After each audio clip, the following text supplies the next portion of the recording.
नमस्कार, स्वागत है आपका इंडिया न्यूज में। मैं हूं आपके साथ अतुल प्रताप सिंह। कानपुर की घटना ने पूरे देश में इस वक्त यूपी को सुर्खियों में ला दिया और जिस तरीके से हमने तमाम अपने पुलिसकर्मियों को खो दिया, उनकी शहादत हुई, फिर सवाल यहीं खड़ा हो गया कि उत्तर प्रदेश में क्या पुलिस भी सुरक्षित नहीं है। हालांकि पुलिस महकमा बहुत तेज गति से इस वक्त काम कर रहा और लगातार विकास के साथ साथ उसके जितने भी गुर्गे हैं उन सबकी तलाश जारी है। मुख्यमंत्री ने डीजीपी को भी तलब किया और निर्देश दिया गया है विशेष अभियान चलाने का।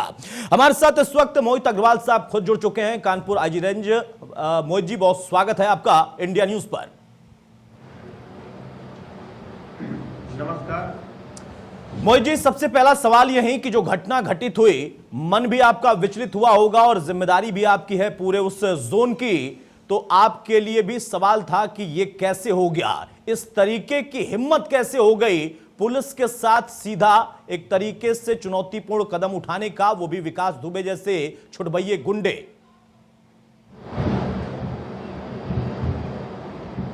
बिल्कुल, ये घटना बहुत ही दुर्भाग्यपूर्ण घटना है जी, और हमारे लिए एक चुनौतीपूर्ण घटना भी है। उत्तर प्रदेश पुलिस की अपनी एक साख है जी।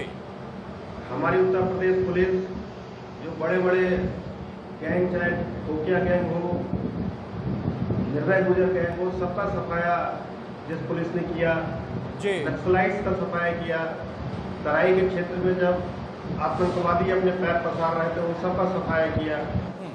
एक सबसे अच्छी पुलिस के रूप में उत्तर प्रदेश की पुलिस मानी जाती है।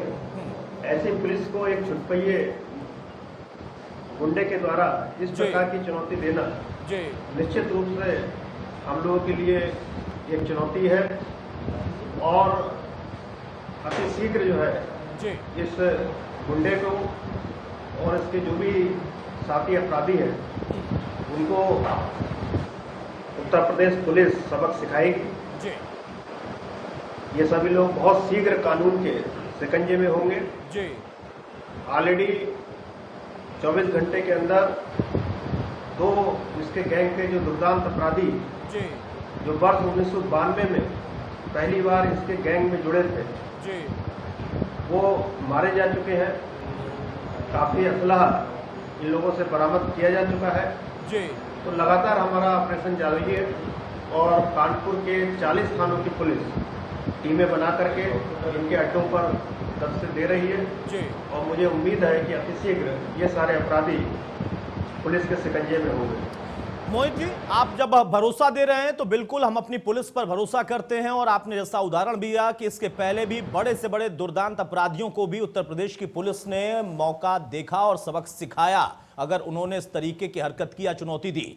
मैं जानना चाहूंगा दर्शकों के लिए भी मोहित जी कि अभी विकास के 7 साल कुल कितने लोग हैं जिनकी पुलिस तलाश कर रही है, क्योंकि 2 तो ढेर हुए लेकिन बड़ी संख्या में वहां पर उस घटना के वक्त में उसके गुर्गे उसके साथ थे।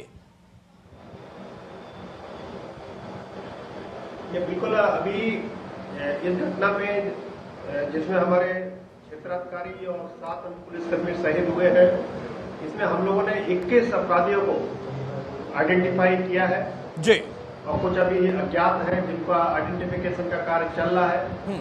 जो 21 अपराधी आइडेंटिफाई किए गए थे उनमें से 2 को कल ढेर करा जा चुका है जी। शेष 19 अपराधियों की गिरफ्तारी के प्रयास चल रहे हैं जी।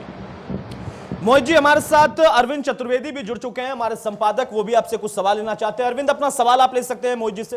मोहित जी, मैं आपसे ये जानना चाहता हूं कि अभी क्या स्थिति है, कब तक जो है ये विकास आप लोग के कब्जे में होगा, क्योंकि हम लोग को जानकारी ये मिल रही है कि विकास जो है वो निकल चुका है और कोर्ट में सरेंडर करने के फिराक में है।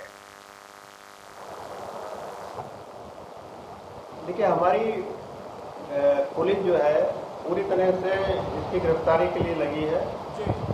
चाहे ये कहीं बीएड में छिपा हो, चाहे किसी के घर में छिपा हो, प्रदेश के बाहर गया हो, हमारी टीमें हर जगह फैली हुई है और मुझे उम्मीद है कि अतिशीघ्र जो है ये पुलिस की गिरफ्त में होगा।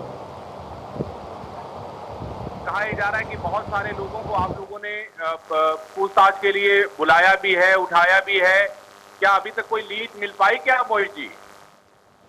क्या हम लोग उम्मीद करें कि आने वाले कुछ घंटों में जो है अपना कार्य करती है तो उसके लिए तमाम लोगों से पूछताछ करनी होती है, जो इसके सगे संबंधी हैं, जानकार हैं, जो पहले इसके गैंग में सम्मिलित रहे हैं, इसके सहयोगी रहे हैं जी। तो पुलिस उनको बुला करके थाने पर उनसे इसके बारे में पूछताछ कर रही है और जो भी लीड्स उनके माध्यम से मिल रही है वहां पर पुलिस अपनी कार्रवाई कर रही है। मोहित जी, अरविंद का जो सवाल है उसी में मैं ये सवाल जोड़ना चाहूंगा। अरविंद हमारे साथ बने भी हुए हैं लगातार। देखिए, ये जो शख्स है, ये छुटभैया गुंडा तो हम कहें, लेकिन बड़ा शातिर है। 60 से ज्यादा मुकदमे, गंभीरतम अपराध किया इस शख्स ने, लंबे समय तक अपना प्रभुत्व बनाकर रखा और इस बार भी शायद वो उम्मीद कर रहा होगा कि कोई गवाह नहीं मिलेगा, क्योंकि इसके पहले भी उसके केसेस में गवाह नहीं मिलते थे या फिर गवाह गायब हो जाते थे। ये भी आप लोगों के लिए टास्क है, चुनौती है इस बार।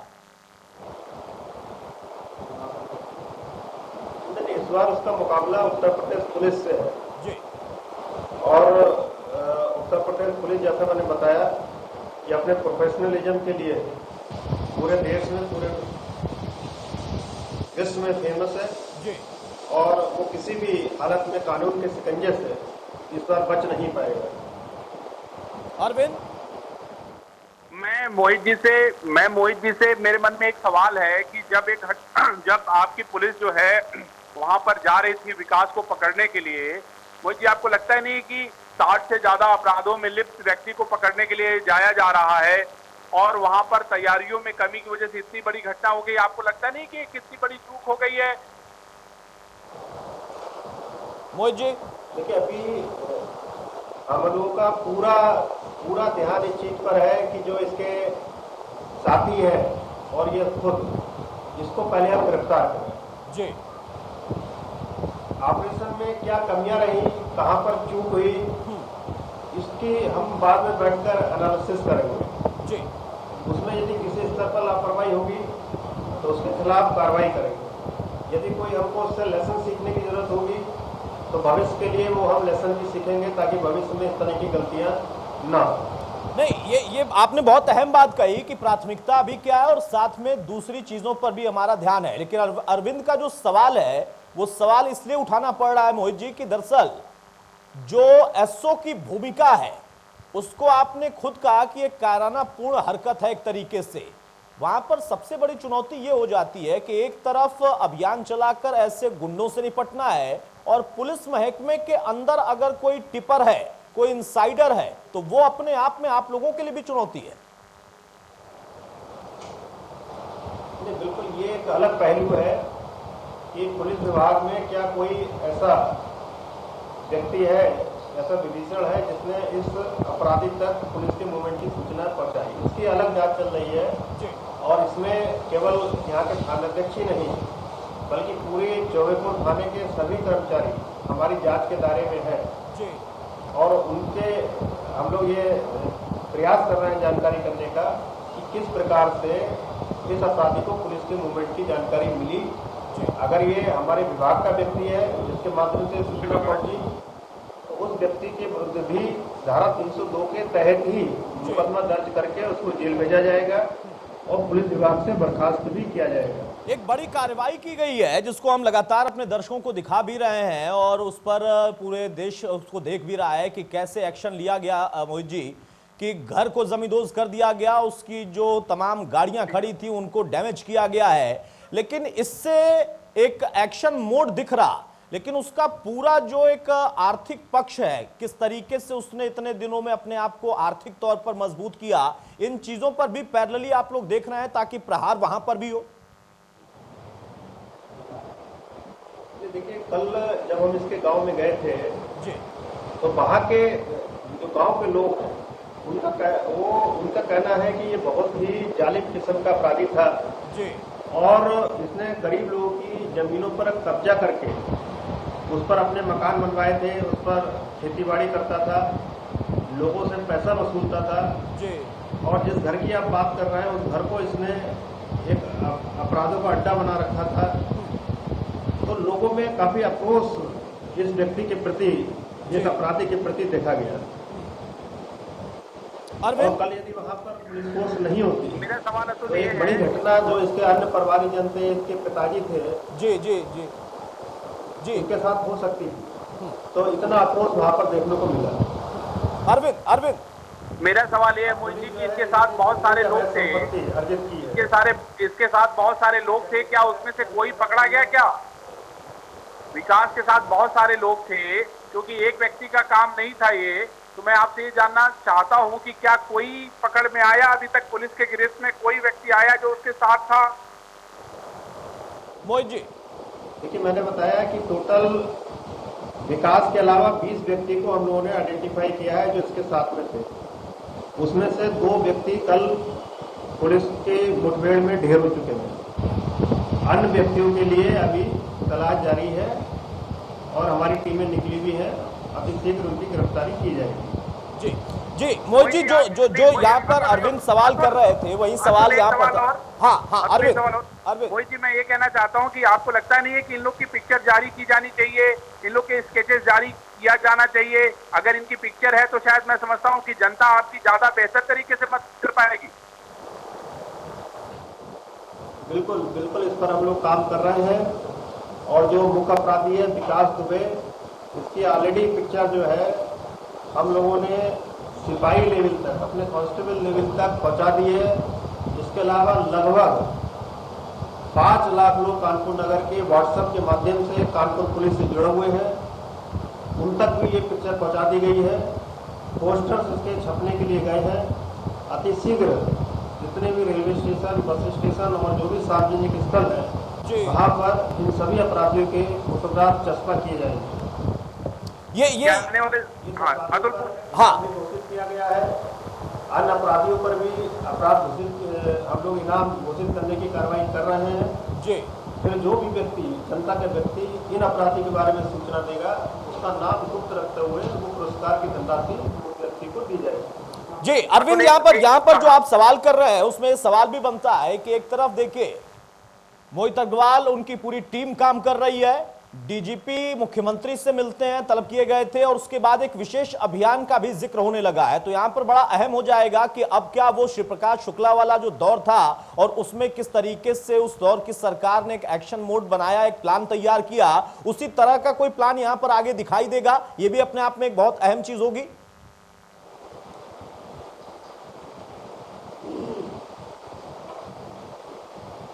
मोहित जी, नहीं बिल्कुल, हम लोग जो है पूरी तरह से एक्शन मूड में है और इस अपराधी के साथ साथ इसका जो पूरा गैंग है जी, इसको पूरी तरह से नेस्तनाबूद करना, ये हमारा लक्ष्य है। और इससे संबंधित जो भी अपराधी हैं इसके गैंग के जी, उनको हम लोग आइडेंटिफाई करके इन सब के विरुद्ध ऐसी कार्रवाई करेंगे जो एक भविष्य के लिए नजीर बने। यदि कोई पुलिस पर गोली चलाएगा जी, पुलिस के कर्मचारियों की जान लेगा तो उसके ऊपर ऐसी कार्रवाई होगी जो आने वाली पीढ़ियां उसको याद रखेंगी। अरविंद, मोहित जी, मेरा सवाल ये है कि कहा यह जा रहा है कि बहुत सारे पॉलिटिकल लोगों ने इसको शेल्टर दिया था, कई लोगों के नंबर आपने सर्विलांस पे रखे हुए हैं, क्या कोई ऐसा नाम सामने आया है जिन लोगों ने इसको शेल्टर दिया है? मोहित जी, देखिए, जब कोई अपराधी अपराध करता है जी, और जब उसने पुलिस पर भी गोलियां चला दी तो कोई आपराधिक सेक्टर का कोई मतलब नहीं है हम लोगों के लिए। किसी भी तरह का पॉलिटिकल दबाव मायने नहीं रखता है ऐसे अपराधियों के लिए और हम लोग पूरी तरह निष्पक्ष होकर के, निर्भीक होकर के अपनी कार्रवाई कर रहे हैं और करते रहेंगे।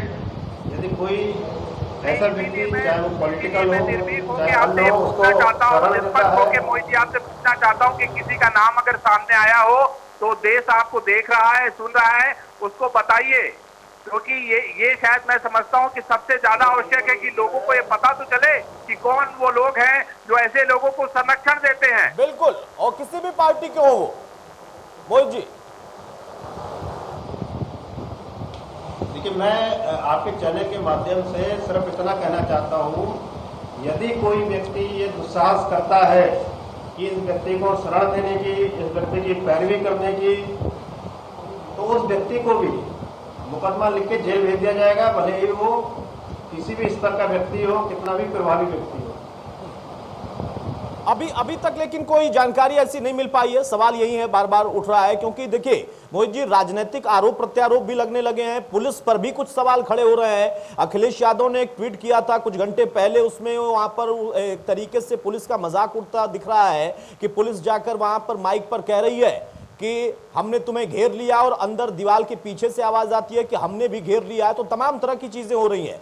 क्या अभी तक कोई सीधा कनेक्शन किसी पार्टी के नेता से दिख रहा, या फिर उसका संरक्षण दिखाई दे रहा? हम लोग इन सब पॉलिटिकल चीजों पे ना पढ़ते हैं, ना उसका कोई बिल्कुल बिल्कुल हम लोग जवाब देना चाहेंगे। हम तो अपराधी के कनेक्शन में पूछ रहे हैं, हम तो सिर्फ अपराधी से जुड़े हुए सबसे पूछ रहे हैं कोई चीज। हम चाहते नहीं कि आप किसी पॉलिटिक्स में पढ़िए। हमारा तो सीधा सवाल है कि क्या कोई ऐसा व्यक्ति आइडेंटिफाई हुआ है जो इस अपराधी को संरक्षण दे रहा था, बचाने की कोशिश कर रहा था? क्या उस कोई हाल फिलहाल में बात हुई थी? हम तो सिर्फ इतना जानना चाहते हैं, और शायद देश और प्रदेश भी आपसे यही जानना चाहता है। बिल्कुल बिल्कुल मोहित जी, भाई मैं बताना चाह रहा हूँ, ऐसा कोई व्यक्ति होगा तो वो जेल की सलाखों के पीछे ही मिलेगा आपको। चलिए, यानी अरविंद, हम ये माने कि कुछ चीजें देखिए, पुलिस की अपनी गोपनीयता के आधार पर कार्रवाई करने का तरीका भी होता है, तो अगर कुछ इनपुट होंगे भी तो अभी शायद उसका खुलासा नहीं हो सकता, और अगर होगा तो मोहित जी आश्वासन दे रहे हैं कि वो किसी भी दल का हो, कितना भी रसूख वाला हो, बख्शा नहीं जाएगा, और यही सरकार भी कह रही है। अरविंद, यहाँ पर एक सवाल और भी है, मैं आपसे भी जानना चाहूंगा, मोहित जी हमारे साथ बने हैं, कि अब जो राजनीति का एक अलग एंगल है, उससे इतर पूरे प्रदेश के लिए नई सूची तैयार करने की बात कर दी है मुख्यमंत्री ने कि आप लिस्ट तैयार करिए। अब यही मौका है, एक बार फिर से हम साफी करेंगे, क्योंकि ये सरकार जब आई थी तब से हमने देखा कि शुरुआती दौर से ही अपराधी या तो भाग जाएंगे प्रदेश से, या फिर ऊपर जाएंगे या जेल जाएंगे, इस तरह की चीजें हुई थी। लेकिन अब इस तरीके की घटना के बाद एक नया मौका भी है। अतुल, देखिए, मैं इस बारे में जो घटना हुई है उसमें मैं सिर्फ इतना कहना चाहता हूं कि बिना पॉलिटिकल संरक्षण के ये व्यक्ति इतनी देर तक सरवाइव नहीं कर सकता। बिल्कुल, ये जो है समझ के परे है, और जो स्थितियां हैं इसमें कोई शक नहीं कि पुलिस, मोहित जी को मैंने काम करते हुए देखा है, जब एक व्यक्ति ने बच्चों को बंधक बना लिया था और कैसे इन लोगों ने ऑपरेशन करके उन बच्चों को छुड़ाया है। तो पुलिस पर संदेह नहीं है, लेकिन सवाल है कि जहां पॉलिटिक्स इन्वॉल्व हो जाती है वहां पे बहुत सारी दिक्कतें होती हैं। उन दिक्कतों को मोहित अग्रवाल जी समझ रहे होंगे, लेकिन इतना आसान नहीं था अब तक ये सर्वाइव कर पाता, क्योंकि पूरा देश जो है इस समय विकास दुबे को खोज रहा है, और मेरे पास न जाने कौन कौन से जिले से पुलिस अफसरों के फोन आए। तो मैं ये कहना चाहता हूं कि बिना पॉलिटिकल संरक्षण के इतनी मजबूती के साथ जिस तरीके से विकास दुबे का छिपा हुआ है, ये इतना आसान नहीं। निश्चित रूप से इसमें पॉलिटिकल संरक्षण, इससे हम कतई इनकार नहीं कर सकते। बिल्कुल सही बात। अरविंद हमारे साथ बने रहिए। मोहित जी, मैं एक चीज जरूर जानना चाहूंगा, देखिए कोई भी घटना होती है तो उसके पीछे कोई मोटिव, एक ऐसा शख्स जो कि इतने मुकदमों में वांछित, उतने मुकदमे उस पर हैं गंभीरतम अपराधों के, पुलिस अगर दबिश देने जाती भी है किसी प्रकरण को लेकर, जमीन विवाद हो या कोई और प्रकरण हो, तो इतना चालाक व्यक्ति था, वो चाहता तो सरेंडर कर सकता था, वो चाहता तो गिरफ्तार भी हो सकता था, छूट सकता था। सीधा पुलिस पर हमला, वो भी ऐसा हमला, और जो पोस्टमार्टम रिपोर्ट कह रही है कि सीओ साहब जो थे, एसओ साहब जो थे, उनको बिल्कुल करीब से सिर में सटाकर गोली मारी गई। ये क्राइम ऑफ इंटेंशन इस तरीके का आप लोगों के लिए भी कुछ चौंकाने वाला होगा, लग रहा होगा, या इस पर भी आप लोग देख रहे हैं कि ऐसा मोटिव क्या है इसमें? कुछ मोटिव के बारे में समझ में आया? ये निश्चित रूप से ये एक चौंकाने वाली घटना है, क्योंकि इस तरह की घटनाएं अपने कैरियर में या तो नक्सलाइट एरिया में देखी है, सोनभद्र, मिर्जापुर और चंदौली में इस तरह की घटनाएं घटित हुई है, जिसमें पुलिस पर हमला करके हथियार लूट लिए गए, या तराई के इलाके में जब आतंकवाद का दौर था उस समय इस तरह की घटनाएं प्रदेश में देखी गई थी, या दस्यु प्रभावित क्षेत्रों में इस तरह की घटनाएं पूर्व में देखी गई है। सामान्य परिस्थितियों में इस तरह की घटनाएं जो है प्रायः नहीं होती है। अगर अपराधी की फायर करता भी है तो अधिकतम 2 या 3 फायर वो कर पाता है, और या तो उसमें वो गिरफ्तार कर लिया जाता है या वो न्यूट्रलाइज हो जाता है, वो मारा जाता है। लेकिन इस तरह से इसके द्वारा अपने 40-50 साथियों को एकत्रित कर लेना, इतनी फायर पावर इसके पास होना, और इस तरह बिना किसी मोटिव के पुलिस पर हमला कर देना, ये एक चौंकाने वाली चीज है।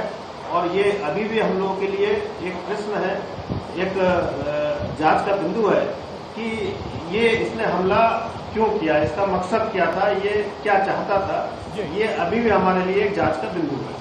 अरविंद, मैं ये पूछना चाहता हूं सर आपसे कि जो इसके पास हथियार बरामद हुए हैं या जिन हथियारों का इस्तेमाल हुआ है, क्या कुछ आप लोगों को ये क्या पता चल पाया कि कौन लोग थे, कहां से हथियार इसके पास आया, इतनी भारी संख्या में, इतनी भारी मात्रा में इसके पास हथियार कहां से आया?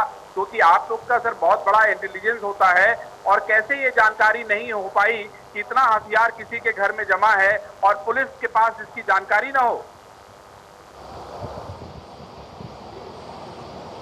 निश्चित रूप से इसमें हम ये कह सकते हैं कि थाना स्तर का एक इंटेलिजेंस फेल्योर ये है कि थाने को ये जानकारी होनी चाहिए थी कि ये अपराधी, बड़ा अपराधी इनके थाना क्षेत्र में रहता है और इसके पास इतनी फायर पावर है या इसके पास इतने अपराधी इसने एकत्रित कर रखे हैं, इसके घर में इतने अपराधी रहते हैं। तो ये निश्चित रूप से एक फेल्योर है यहाँ के थानाध्यक्ष का, और इस पर इसलिए कार्रवाई भी की गई है।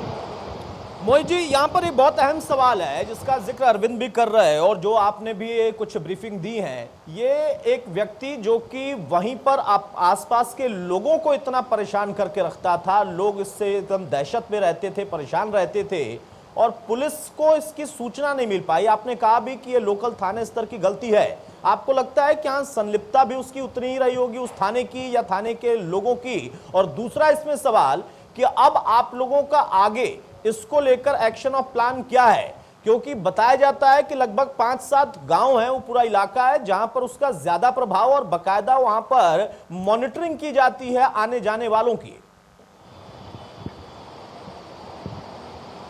बिल्कुल, अब हर बिंदु पे जांच हो रही है। जैसा मैंने बताया, हम केवल विकास दुबे जो मुख्य अपराधी है, न केवल उसके लिए उस पर कार्रवाई के लिए हमारा जो ऑपरेशनल प्लान चल रहा है, साथ ही इसके जो अन्य साथी है, जिसको मैंने बताया 21 टोटल संख्या है जिसको अब तक आइडेंटिफाई किया चुका है, इसके अन्य साथी भी आइडेंटिफाई करे जा रहे हैं और इसके पूरे गैंग को नेस्तनाबूद करने की हमारी प्लानिंग है।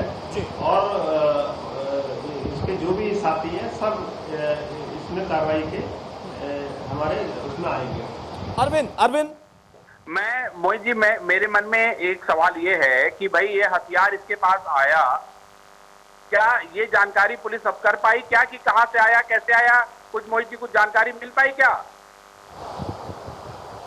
हथियारों को लेके? ये जांच चल रही है। जो बैलिस्टिक रिपोर्ट हम लोग के पास एक्सपर्ट बुलाए गए थे, उनके माध्यम से जानकारी की गई है किस तरह का हथियार इसके पास थे। इसमें से एक स्प्रिंग फील्ड राइफल होने की बात आई है कि इसके पास एक स्प्रिंग फील्ड राइफल थी। उसकी अभी कुछ जानकारी हम लोगों को मिली है जो मीडिया से नहीं शेयर कर सकते कि किस माध्यम से उसको मिली है। तो इन बिंदुओं पर भी जांच हो रही है कि किस तरह से और कार्रवाई होगी इस पर। नहीं, बिल्कुल सर, अगर गोपनीयता की बात है तो हम भी यहाँ पर उस चीज को नहीं करेंगे, गोपनीयता होनी चाहिए। अरविंद अतुल, एक सवाल और। इतने सारे सीसीटीवी लगे हुए हैं वहाँ पे, क्या कोई फुटेज मिली है? क्या कोई फुटेज घटना स्थल की मिली है जिस समय घटना घटित हो रही थी? क्या उस समय की कोई फुटेज पुलिस के पास है कि किस तरीके से क्या कुछ हुआ, या कोई वीडियो आप लोगों को मिला है जिससे ये पता चल सके कि उस समय क्या हो रहा था? बिल्कुल, इसके डीवीआर को, वहाँ पर जो डीवीआर लगा था उसको पुलिस ने अपने कब्जे में लिया है और हम लोग उस पर इन्वेस्टिगेशन का पार्ट बनाएंगे उसको, और उसके माध्यम से भी अपराधियों को चिन्हित किया जा रहा है। ठीक है मोहित जी, एक आखिरी सवाल यहाँ पर, अब समय भी नहीं है, आपने भी तमाम बातों का जवाब दे दिया है। कुछ ऐसी चर्चाएं भी हैं, चल रही हैं, जिस पर आप लोगों की भी निगाह होगी और आपकी जानकारी में होगा, आप लोग उस पर काम भी कर रहे होंगे कि क्या किसी सीओ से कोई विवाद चल रहा था, किसी पुलिसकर्मी से कोई विवाद चल रहा था, इस तरीके से कुछ हाथापाई 1-2 दिन पहले हुई थी, कोई गया था, क्या इस तरीके की कोई थ्योरी है?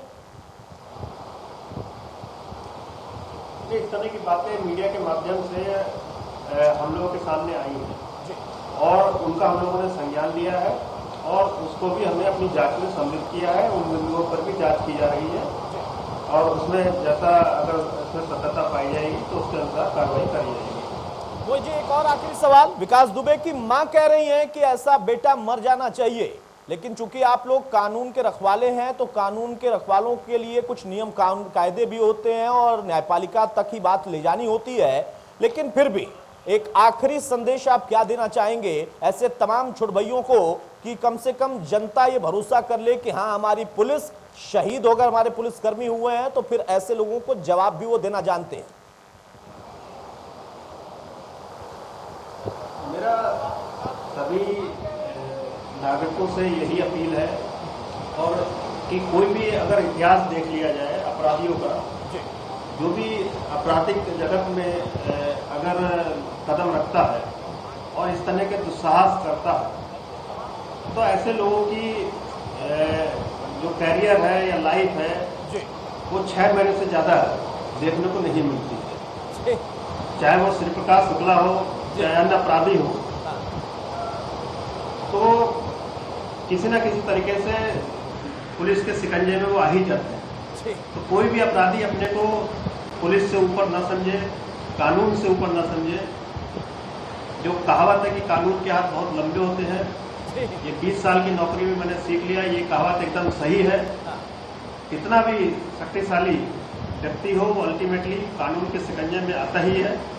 तो इस सीख के साथ सभी नागरिक कानून का पालन करें, उसका सम्मान करें, यही मेरा सबसे आग्रह है। चलिए, और आपने जब कहा कि क्या होना है और कैसे होता है और 6 गज की बात आपने की तो मैं समझ गया, कुछ बातें संकेतों में भी समझ में आती हैं। बहुत शुक्रिया मोहित जी हमारे साथ जुड़ने के लिए, अपना वक्त देने के लिए, और सीधा क्लियर स्टैंड आपने लिया है और आगे भी ये पुलिस लगातार ऐसे लोगों पर शिकंजा कसेगी। बहुत शुक्रिया मोहित जी हमारे साथ जुड़ने के लिए, और बहुत शुक्रिया अरविंद आपका भी हमारे साथ बने रहने के लिए। तो यहां पर देखिए, मोहित अग्रवाल आईजी कानपुर, उनका सीधा स्पष्ट कहना है कि बख्शा नहीं जाएगा, हर पहलू पर प्रहार करेंगे और सिर्फ विकास उसके गुर्गे नहीं बल्कि अब तमाम लोगों की सूची तैयार होगी और अगर राजनीतिक कोई कनेक्शन है तो उसको भी उजागर करके रहेंगे, उनको भी नहीं बख्शेंगे। नमस्कार।